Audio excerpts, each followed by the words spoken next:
সেটা রামের জীবনী থেকে পড়বেন। লেখাপড়া তো করেন না, মাদ্রাসায় থাকেন, উল্টোপাল্টা চিন্তা করেন। এখনো সময় আছে, ভালো হয়ে যান। না, আমরা পড়ালেখা করি না, আমরা মাদ্রাসায় থাকি। আমরা পড়ালেখা করি না বিধায় তো গরুর ঘুমূত্র খেতে পারি না। আর আপনারা পড়ালেখা করেছেন, রামের জীবনী পড়েছেন, তাই গরুর ঘুমূত্র খাচ্ছেন। আপনারা খান গরুর ঘুমূত্র, আর আমরা খাই গরুর দুধ, গরুর গোস্ত।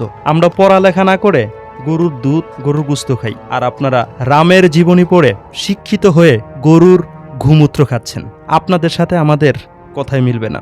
এই যে দেখুন, এই হিন্দু বোন যে সমস্ত কথাগুলো এখানে বলেছেন, একটা মুসলমানের রাষ্ট্রে দাঁড়িয়ে মুসলমানের বিপক্ষে এই সমস্ত কথাগুলোকে বলার জন্য আমরা সব মুসলমানই দায়ী যারা বাংলাদেশের মধ্যে আছি।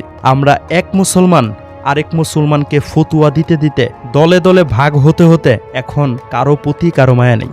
এক মুসলমানের উপরে অন্য ধর্মের অনুসারীরা যদি আঘাত করে, টার্গেট করে, তাকে অপমান করে, অপর সংগঠনের মুসলমানরা হাসে, মজা পায়। এমন একটা সময় সামনে হয়তো আসতে চলেছে, তাদের হাতে পানিশমেন্ট খেতে হতে পারে। তখনও একজন হাসবে, আরেকজন তাদের সাথে তাল মিলাবে। এখনো সময় আছে। এই সমস্ত ফতুয়াবাজি সবকিছু বন্ধ করে দিয়ে কুরআন হাদিস দিয়ে যাচাই বাছাই করে সবাই এক দলে আমরা সংযোগ হয়ে যাই। এভাবে দলে দলে যদি আমাদের ডিবেট হতেই থাকে আর ভাগ হতেই থাকে, এক সময় আমরা এতটাই সংখ্যায় কম হয়ে যাব এক একটা দলে দলে, তখন আমাদের পতন নিশ্চিত।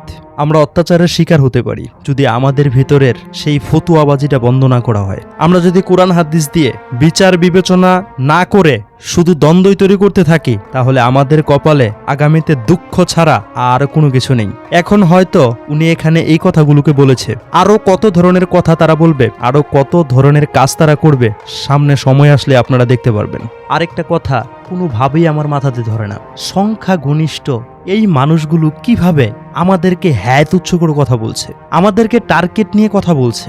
আমরা তো কখনো তাদেরকে অত্যাচার করি না, আমরা তো কখনো তাদের উপর জুলুম করি না। তারা ভারতে যেভাবে আমাদের সংখ্যা ঘনিষ্ঠ মুসলমানের উপরে জুলুম চালাচ্ছে, তার বিন্দু পরিমাণেও কিন্তু আমরা বাংলাদেশে 92% মুসলমানের এই দেশে কোনো হিন্দুর উপরে কিংবা কোনো মুসলমান ধর্মে যারা নেই, অন্য কোনো ধর্মের অনুসারী, তাদেরকে বিন্দু পরিমাণেও অত্যাচার করি না, তাদেরকে নিয়ে কোনো মস্কারি করে কথা বলি না। বাংলাদেশে যখন আন্দোলন চলে, যখন কোনো একটা ইস্যু নিয়ে গ্যাঞ্জাম চলে, তখন এই মুসলমানের বাচ্চারাই কিন্তু তাদের মন্দিরকে পাহারা দেয়, যেন হিন্দু মুসলমানের মধ্যে কোনো দাঙ্গা না লাগে। আমার বুঝে আসে না তাদেরকে কে উস্কিয়ে দিচ্ছে, তারা এত পরিমাণে পাওয়ার পেল কোথায়? এই বাংলাদেশ নাকি তাদের? 92% মুসলমানের দেশ, এই দেশ নাকি তাদের? তারা 5-6% হিন্দু পুরো বাংলাদেশ যদি হিসাব করা যায়, আর তারা কিনা এই মুসলমানদেরকে বাংলাদেশ থেকে পাকিস্তানে চলে যেতে বলছে।